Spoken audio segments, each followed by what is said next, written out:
Okay, so to finish up the review problems, I want to go through a problem where you're working with finding an absolute maximum and absolute minimum.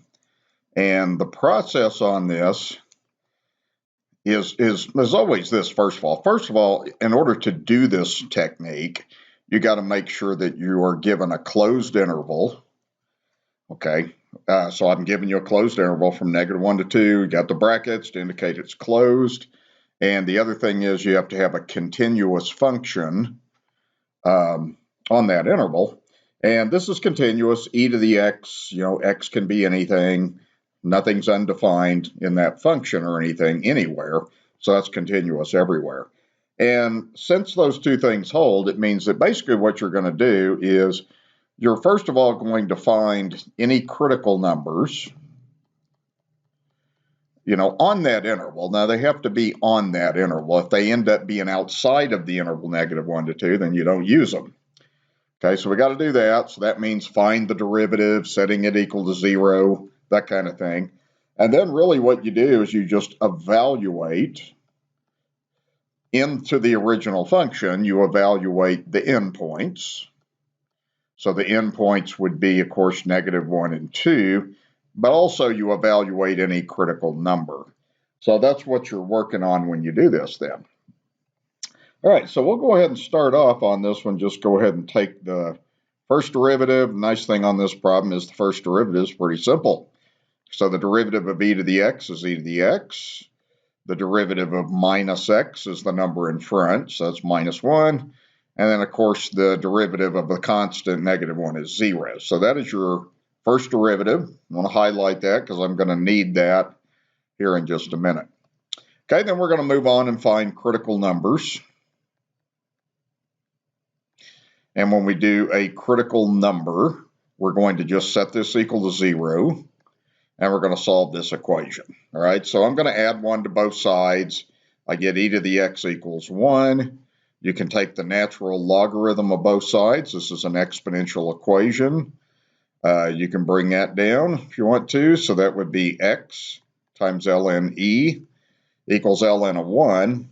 And ln of 1 is 0. And ln of e is 1. So we get x times 1 equals 0. So we get x equals 0. Okay, so that is your critical number right there. All right, so I always want to start the problem by doing this. Just, do the first derivative, find critical numbers. And that 0 is inside of that interval. So what we're going to do now to wrap this up is we just do this. We work with the endpoints, and we plug those into the function. So we're going to do g of -1. -1 is an endpoint of your interval. And so we'll have e to the -1 minus -1 minus 1. So that's, I'm going to write that as 1 over e plus 1 minus 1. That cancels out, so you get 1 over e. All right, now it's a good idea on this to just go ahead and let's take our calculator and use a decimal on that. And so if we do 1 divided by e, I'm going to get this. So that's about 0.37. I'll round that off to 2 decimals. Okay, do the other endpoint, do the 2. So we'll do g of 2. Okay, so that will be e to the second minus 2 minus 1. So that is e to the second minus 3. Again, I'll go ahead and just do a decimal on this. So I'll do e to the second minus 3. And that will give about 4.4. All right, and then we got one more thing to do. Now we need to work with the critical number, and that critical number is x equals 0. So we're going to do g of 0, and that will be e to the 0 minus 0 minus 1. So that's 1 minus 0 minus 1, so that's equal to 0. Okay, so if you look at these things now, we have these function values, and all we do now is we just find which one's the biggest and which one's the smallest. So this one would be your absolute max. Okay, so that absolute max is going to occur at the point when x is 2. And I'll go ahead and just write that as e squared minus 3. That's the exact answer, and I'd prefer to write the exact answer. That's what the directions of the problem say. And then the next one, the absolute min, well, that would be the 0. Okay, so that would be x is 0. That's the critical number. Y is 0, like that. And then what that leaves us with is just looking at a graph to verify if we have a correct answer. Okay, so I'm going to go ahead and graph e to the x.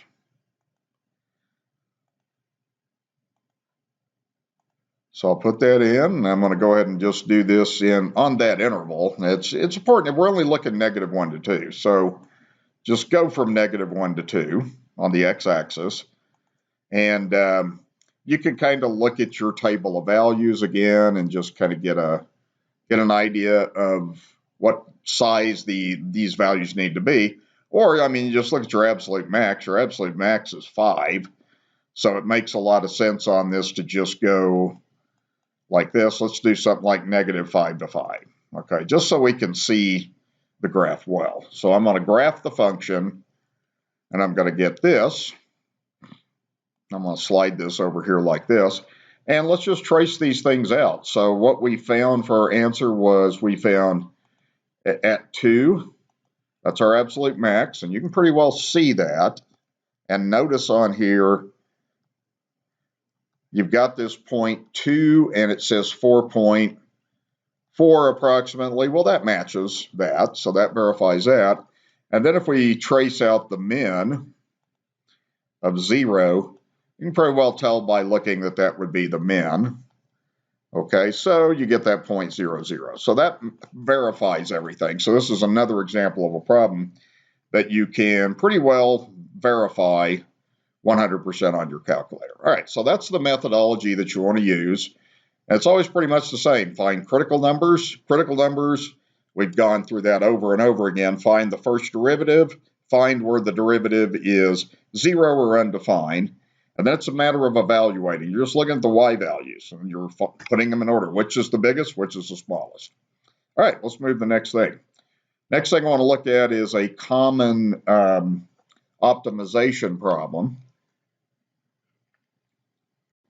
A very common, famous problem in a Calc 1 class is where you're working with a box. All right, so what we're doing on this, it says we have a thin piece of cardboard. The dimensions are 4 by 4.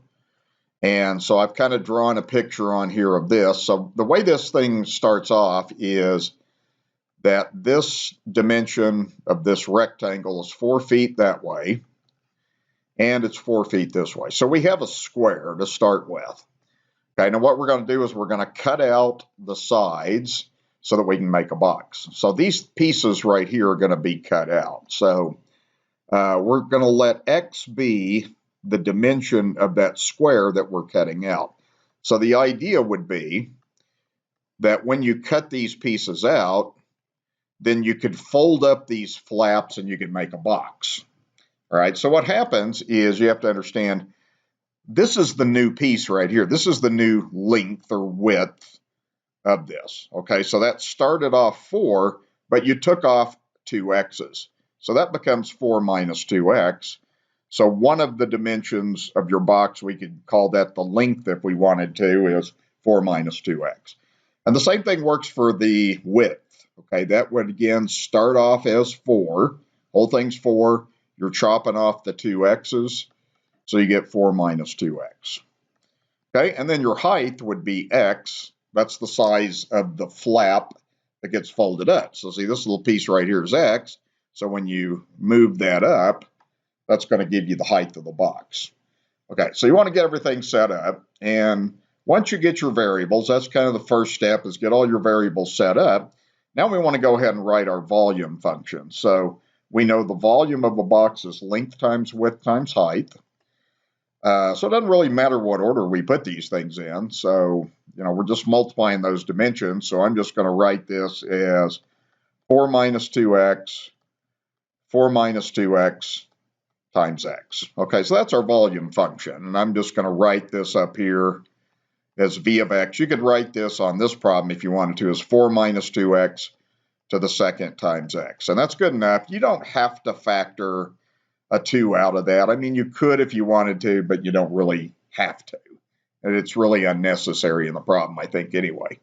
So that would be our function in a factored form like that. So what we need to do really with this, when we go to step 3, we're now going to find, we're really looking at finding any critical number.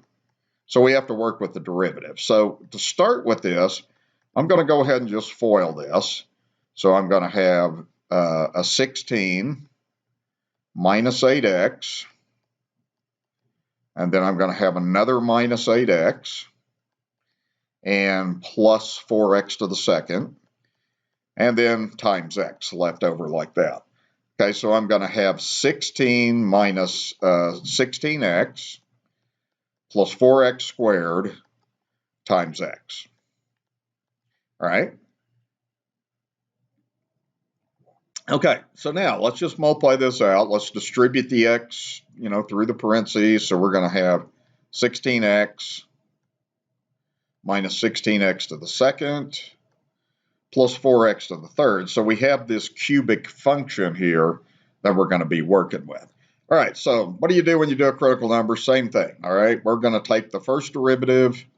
B prime of x is 16 minus 32x plus 12x to the second.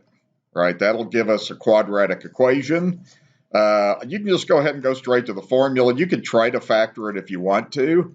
This thing may factor, it may not. Let's go ahead and try to factor this, and then I'll review the quadratic formula also. So one thing about this problem is it looks like all these numbers divide by 4.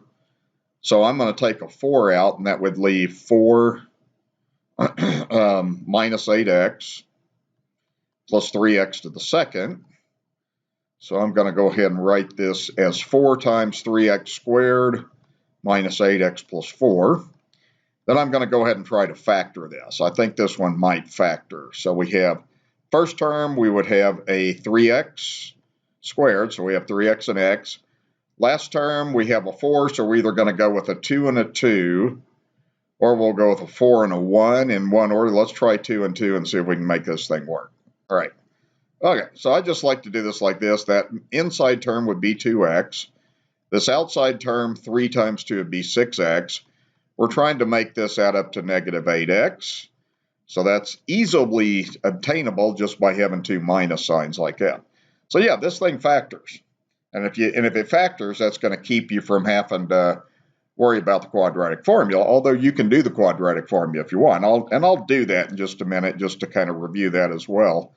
All right, so what do? We have v prime of x, our first derivative in the factored form is 4 times 3x minus 2 times x minus 2. And set that equal to 0. And when we do that, okay, well, the 4 doesn't really matter. I mean, you can divide by 4 if you wanted to, but it didn't going to have any bearing on anything. So you just solve the equation. 3x minus 2 is 0. X minus 2 equals 0. Then you're going to solve your equation. So we got 3x equals 2. Divide by 3.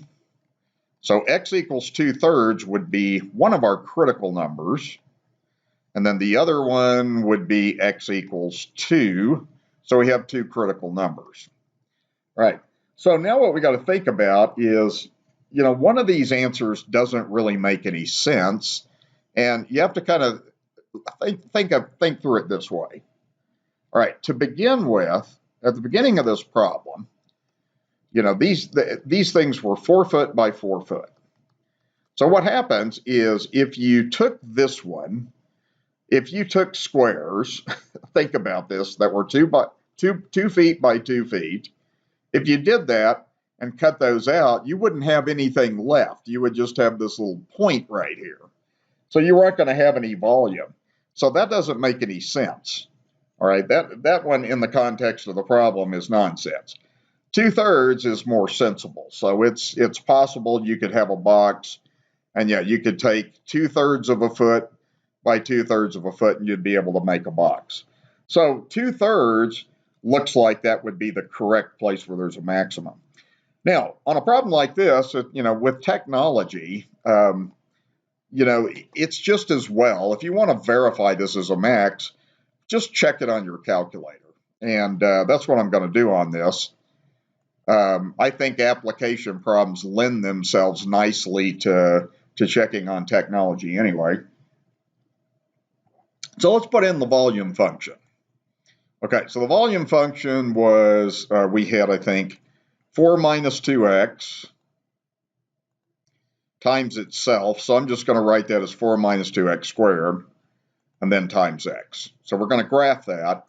And when you think about a viewing window, the logical thing to do is go 0 to 2. And the reason for that is, again, is 2 is the biggest thing that you can possibly cut out for the corners of your square. And then you can look at your table of values, just look at what the values are between 0 and 2. And what I'm seeing is this. It's not gonna, we don't need to have a very big Y window on this. So the biggest number I see is 4. So I'm going to just go something like maybe to 5. So I'm going to go 0 to 5 on the y-axis, okay? And I'll do that. That's going to be my viewing window. So I'll graph this, and that's what we have, okay? So what I'm going to do, and I want to remind you that you can verify this totally with technology. The point of the problem is that you can show the methodology in calculus using this. But if you did this problem 100% with technology, you would graph this, and then you could go second trace, you could go option 6, like that, and then you get a left and right bound on this. This is how you, whoops, I did the wrong thing. So second trace, then you want to go to maximum, sorry. Okay, now get a left bound. Left bound just means get a little bit to the left of where you can tell that max is. Press enter. Move to the right, get a right bound. So just get to the right of that. Usually lines come up. It'll say guess. Just press enter. Look at that. You got 0.6666. Well, that's what 2/3 is. So this right here, to me, pretty well verifies that for us. Okay, we know that we're on the right track. All right, so we've got that. That verifies that that is a max. So we can now kind of put together the problem like this. And this thing right here is the volume. I'll show you kind of a different way to do that too. All right, so what we can do is we can go ahead in our step 4. We can go ahead and find the dimensions that maximize the volume. So basically the length is 4 minus 2x. So that's 4 minus 2 times 2/3. So that is 4 minus 4/3. You can get a common denominator on that and do that if you want to. You could also use a calculator. So we got 4 minus 2/3. That'll give the length, okay, on that. And you could either round that or you could get a direct fractional answer if you want to. I'm just going to go math fraction. That converts that to 10/3. So your length would be 10/3 of a foot. Your width would be the same thing on this problem because it's also 4 minus 10x. So that's 2/3 of a foot. And then your height would be x, and x turned out to be 2/3 of a foot like that. Okay, so we got that. That would be the exact answer. Now, if you want to find the volume, the volume is just length times width times height. So we can take the 10/3 times the 10/3 times the 2/3, multiply straight across, you'd have 200 over 27.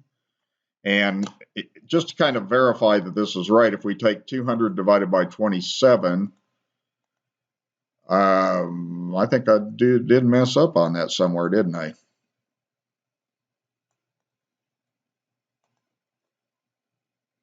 Yeah, I saw what I did. I didn't type that in right, okay?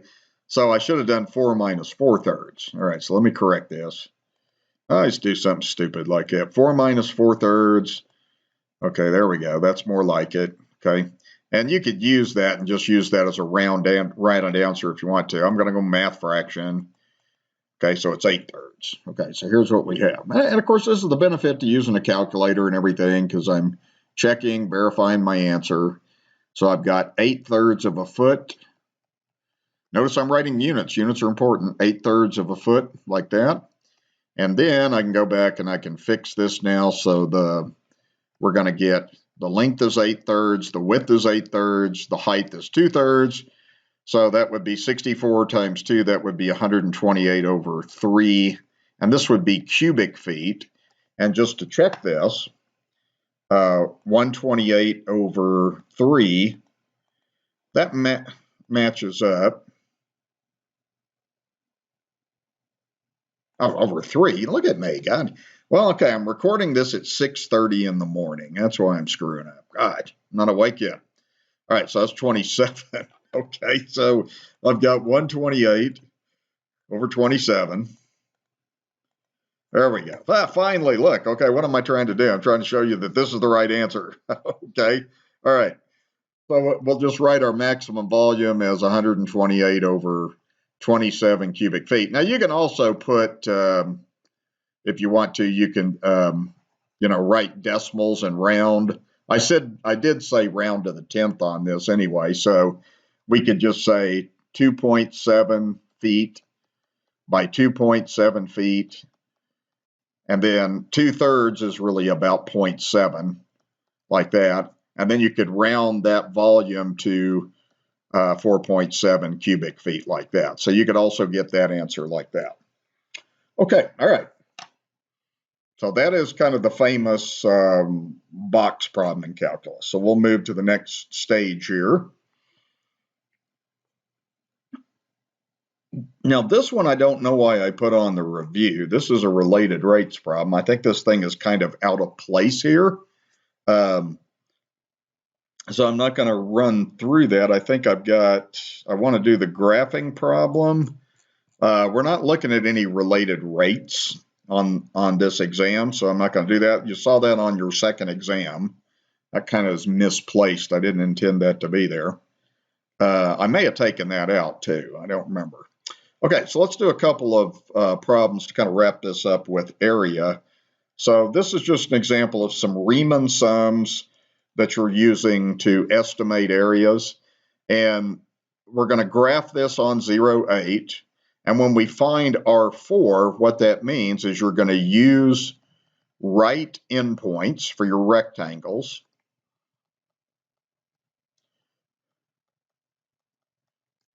And then what I'll do on this is that the 4 means we're going to use 4 rectangles. All right, so that's what that means. And then we're going to go ahead and start by graphing. So when you do this problem, you want to use your graphing calculator to get good graphs. I've kind of got, I think, the solutions over here kind of worked out already, but I do want to go through that to show you how I'm doing this instead of just talking through this. So we'll go ahead and construct a graph on our graphing calculator. So I'm going to go ahead and clear this out. I'm going to go ahead and put in the function. So we're going to have square root of 2x. And 2x is under the radical, but the plus 3 isn't. So you got to make sure you type that in right. And we'll set up the window. We're going to go 0 to 8 like this. And scale by 1 is okay. And you can look again at your table to kind of get a good sense for what the y values are like. I see the biggest y value is 7, okay, in this interval. So I'm going to go, for y, let's go 0 to 8. Okay, so we'll just do the window like that. Okay, so that's my viewing window. And then we'll construct a graph, okay, like this then. All right, well, what I'm going to do now, on an exam, you won't be able to slide your graph over all cool and everything like I can, but just so that I have a nice graph, because I want you to see a good graph on here, we'll go ahead and I'm going to move this over here, and then if you want to sketch out a graph, you can, okay? So what I'm going to do here is when we do this, one of the first things you always want to do is you want to find delta x. And delta x,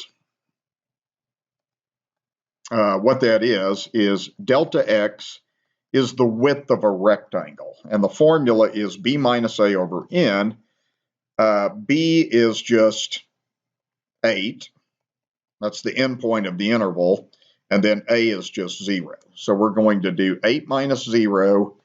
We have 4 rectangles, so we're just crunching this out. So that would be 8 over 4. That would be 2. So what that means is each rectangle is going to have a base of 2. Okay, that's what delta x is. It's really just the base of the rectangle, so that's equal to 2. All right, now what we're going to do on this then is, when we do a right endpoint, we're going to chop this up like this. We're going to go from 0 to 2, then we're going to go 2 to 4, 4 to 6, and then 6 to 8. We've got 4 rectangles, and that 2 is what delta x is. Okay, so that's just the base of the rectangle. Now, what you have to do on this, if it's a right endpoint, you make the height of the rectangle on the right. So we have 0 and we have 2. So go to 2, and what you want to do, go straight up to the function, put a dot there, and just go straight over. Okay, and you can do that. And what you're going to get here is you're going to get this 0.2, and then we can use a decimal on this if we want to, or we could use a square root also. But what I'm going to write here is this is 2f of 2. Okay, that's what that is. So we'll, f of 2, we just plug in the 2 into the function and evaluate. Okay, now we go to the next rectangle. We go to 4, straight up to the top of the graph, straight over. Okay, then go to the 6, straight up to the graph, straight over. Then go to the 8, straight up and straight over like that. And then we got a rectangle. So that's what our rectangles look like. We just have 4 of these rectangles like that. And now we're ready to go through and we're ready to put the area together. So the way that you do this is like this.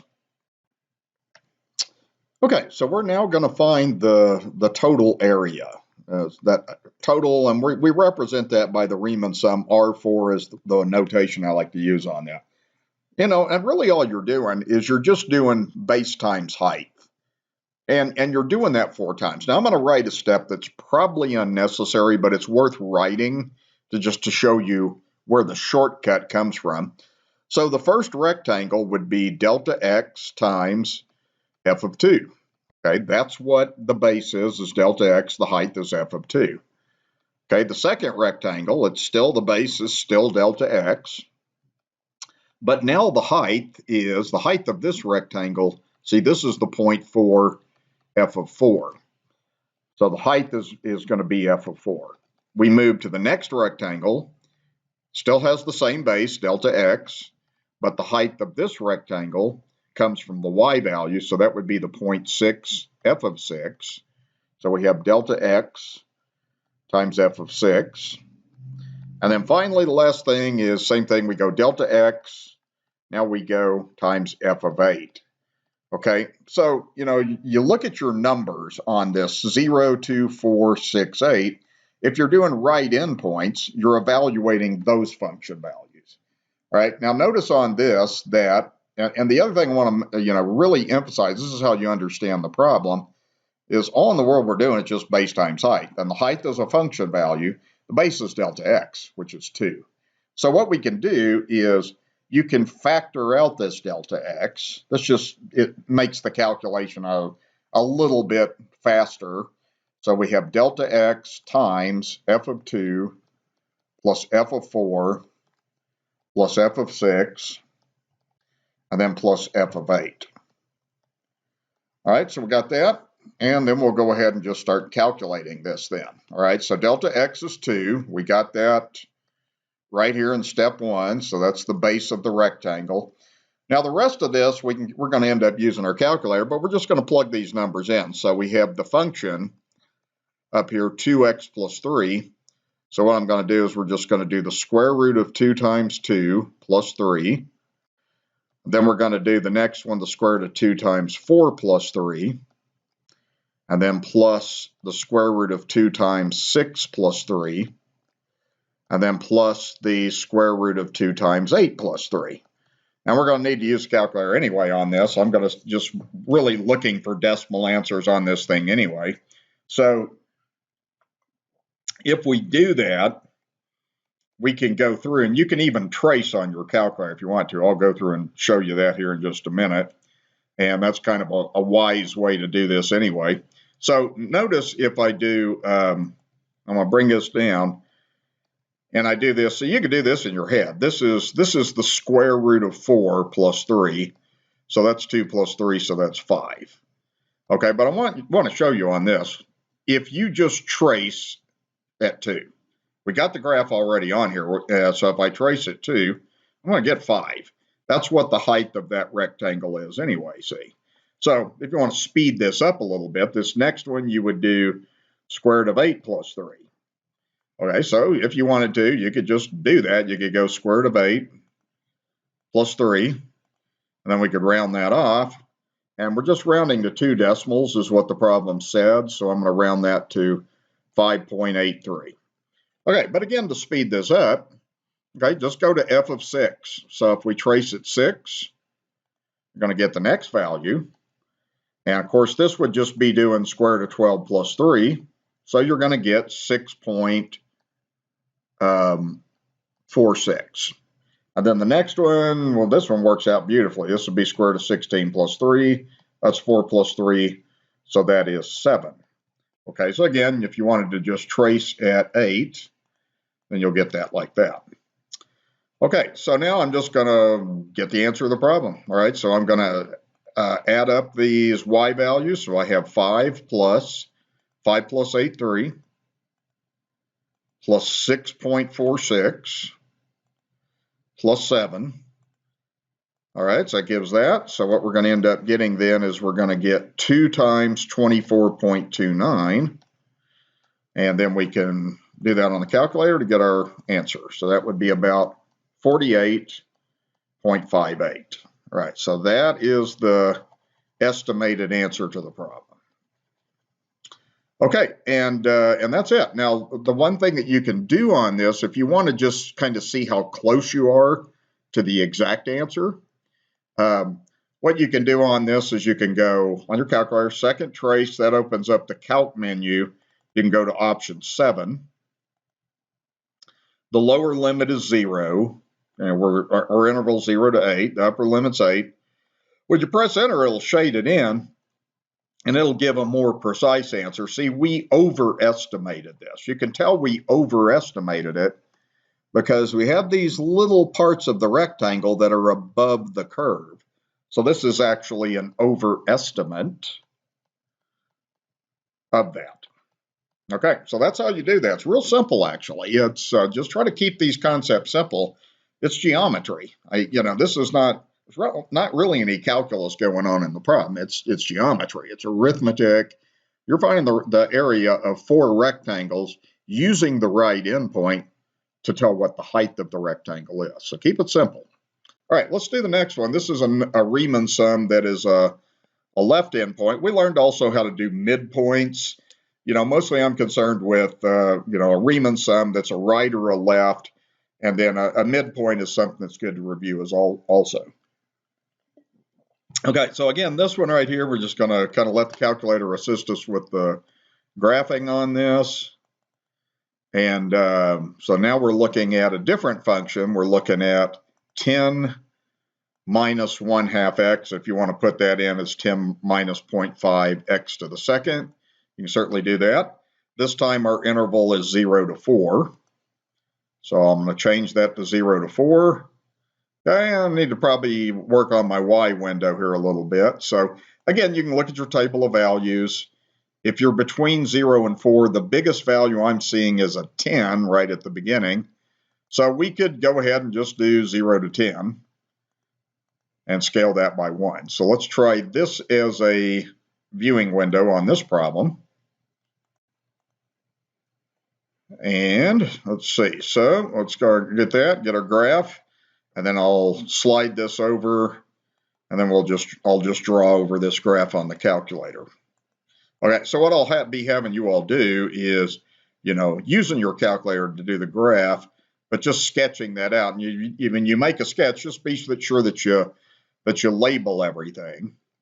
All right, so this one we're going to go to 4, from 0 to 4. This is going up to 10, like that. I guess on that last problem, I probably should have put that, labeled some of the y values on that too. Okay, so like the last problem, the best way to start, so let's start by finding delta x. Delta x is b minus a over n. That gives you the width of a rectangle. B is 4. A is 0. The number of rectangles, again, is 4. I'm not going to have you do more than 4 rectangles on an exam. It's just too time consuming. There's no point in doing 20 rectangles. There's no point in that. Calculus is going to ultimately teach you how to get an exact answer anyway.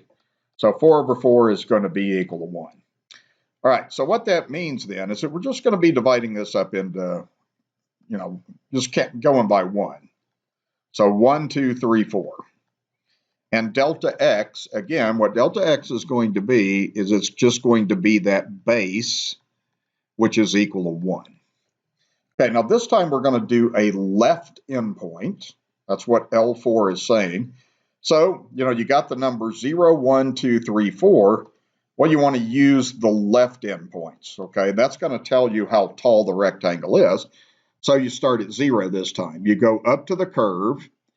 Just go straight up to the curve like that. You draw over and then down. Okay, like that. So you're going to have a rectangle with a little piece of it above the curve like that. Now go to the 1. Go straight up. Straight over. And there's your second rectangle. Go to the 2. Go straight over and down. Go to the 3. Straight over and down. Okay, like that. All right. So on these points, what you have here is like this is the point 3, f of 3.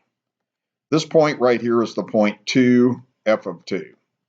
This is the point 1, f of 1. And then this point over here is the point 0, f of 0. And f of 0, f of 1, f of 2, f of 3, that's what's giving you the height of the rectangle. So this time what I'm going to do, to get this L4, I'm just going to factor that delta x out. And then I'm just going to need to evaluate f of 0 plus f of 1 plus f of 2 plus f of 3. Okay, so I'm kind of saving myself a step by doing that. So now what I can do is I can just use my calculator to evaluate these things. Delta x was 1. And then let's just do this on the calculator. I mean, we're getting an estimated answer anyway. So let's trace at 0. Or you can even do this. Let's do this. So just go to the table of values. Okay, and get these values. So f of 0 is 10. F of 1 is 9.5. F of 2 is 8. F of 3 is 5.5. Okay, like that. And we can get all these things added up, and then we'll have our approximate area.